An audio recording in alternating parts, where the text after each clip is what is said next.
અમદાવાદની 7th day સ્કૂલમાં વિદ્યાર્થીની હત્યા પછી તમામ વાલીઓની ચિંતામાં વધારો થયો છે। આ ઘટના પછી દરરોજ કોઈને કોઈ શાળામાં ચિંતાજનક કિસ્સાઓ પ્રકાશમાં આવી રહ્યા છે। ત્યારે પાટણમાં કેન્દ્રીય વિદ્યાલયમાં પણ વાલીઓની ચિંતામાં વધારો કરતી એક ઘટના બની છે। 16 તારીખે બપોરે 12 વાગે એનો બનાવ બનેલો, પણ એની મને જાણ નથી થયેલી।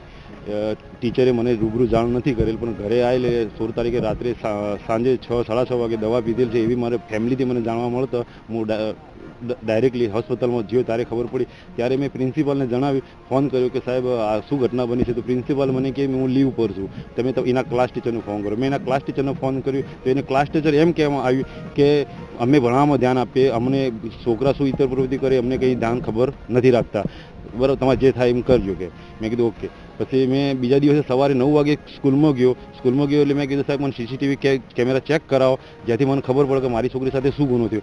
તો સીસીટીવી એ પ્રિન્સિપલ જે નેક્સ્ટ ફોર પ્રિન્સિપાલ છે એ મને એમ કહે છે કે સાહેબ મને આ કમ્પ્યુટરનો પાસવર્ડ મને ખબર નથી। ત્યારે સરકારને હું પણ વિનંતી કરું છું કે વચ્ચે પણ હર્ષસંઘવી બોલ્યા હતા કે અસલામત જે તત્વો છે એ તત્વોને નાબૂદ કરી અને પોલીસને પણ એમને કહેવામાં આવ્યું હતું કે આવી જગ્યાએ જો હોય એની તમે ખાતરી કરો, અને ખાતરી કરી અને સરકારને તો એવું કરવું જોઈએ કે આવા જે શિક્ષકો જે છે, પ્રિન્સિપાલો જે છે અને જે એના મેનેજિંગ જે ટ્રસ્ટીઓ છે એમને પણ સાથે રાખી અને આવો ના બનાવ બને એના માટે એમને જવાબદારી લેવી જોઈએ અને આવું બનાવ ફરી ના બને એમને ખાતરી આપવી જોઈએ। 4 મહિનાથી એના ક્લાસના અસામાજિક 3 છોકરાઓ તેને ટોર્ચિંગ કરતા હતા, તેનું બ્લેકમેલિંગ કરતા હતા, તેને હેરાન કરતા હતા, તેને ધમકીઓ આપતા।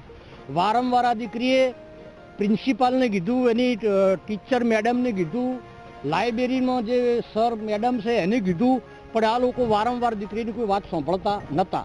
હમણાં 2-3 દિવસ પહેલાં જ આજે મારા ધ્યાનમાં આવ્યું અને અમે અહીંયા તાલુકા પોલીસ સ્ટેશનમાં ફરિયાદ આપવા આવ્યા છું કે દીકરીને 2 છોકરાઓ પકડી રાખીને એક છોકરાઓએ હાથ ઉપર બ્લેડના ઘા માર્યા, એને લાઇટરથી જલાવી અને 36 કલાકથી દીકરી ગીતા હોસ્પિટલની અંદર દાખલ છે। પ્રિન્સિપાલ જોડેથી સીસીટીવી કેમેરાના ફૂટેજ માંગ્યા તો પ્રિન્સિપાલ જેવો જવાબદાર અધિકારી એવું કહે છે કે મને ફૂટેજનો પાસવર્ડ યાદ નથી।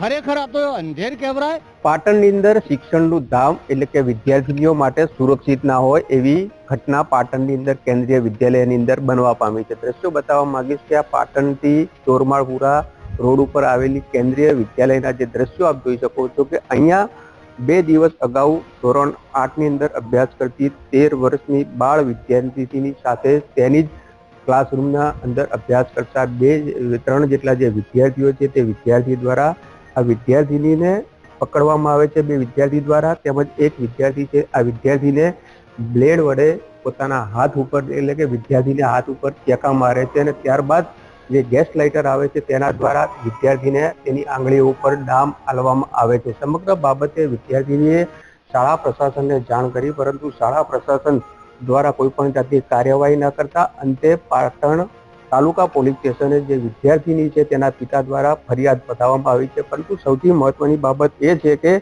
શાળાની અંદર અભ્યાસ કરતો જે વિદ્યાર્થી છે છેલ્લા 5 મહિનાથી આ શાળાની અંદર આવે છે અને બાળક જે વિદ્યાર્થીની છે તેને પજવણી કરતો હતો। અગાઉ પણ વિદ્યાર્થીની તેમાં વાલી દ્વારા શાળા પ્રશાસનને જાણ કરી હોવા છતાં શાળા પ્રશાસન દ્વારા કોઈ પણ જાતની કાર્યવાહી ના કરતા 2 દિવસ અગાઉ જે ઘટના બની છે તેને લઈને વિદ્યાર્થીને લાગી આવતા વિદ્યાર્થીનીએ ફિનાઇલ પીને પોતે આપઘાત કરવાનો પ્રયાસ કર્યો છે અને હાલ જે વિદ્યાર્થીની છે તે સારવાર હેઠળ છે। પરંતુ સૌથી મહત્વની બાબત છે કે શિક્ષણના ધામની અંદર આવા અસામાજિક તત્વો જે માત્ર 13 વર્ષની કુમળી વયનો જે વિદ્યાર્થી છે તેને પોતાના જ ક્લાસની અંદર અભ્યાસ કરતી વિદ્યાર્થીને હાથની અંદર ચેકા માર્યા છે, તેમજ તેને ડામ આપવાનો પણ પ્રયાસ કર્યો છે। પરંતુ શાળા પ્રશાસનને જ્યારે વીટીવીની ટીમ આ બાબતે પૂછવાનો પ્રયાસ કર્યો ત્યારે કંઈ પણ બોલવાનો ઇનકાર કરી રહ્યો છે। એટલે કંઈક ને કંઈક આ જે ઘટના છે તેને શાળા પ્રશાસન દ્વારા દબાવવામાં આવતી હોય તેવું પણ જોવા મળી રહ્યું છે, કારણ કે આ રીતની ઘટના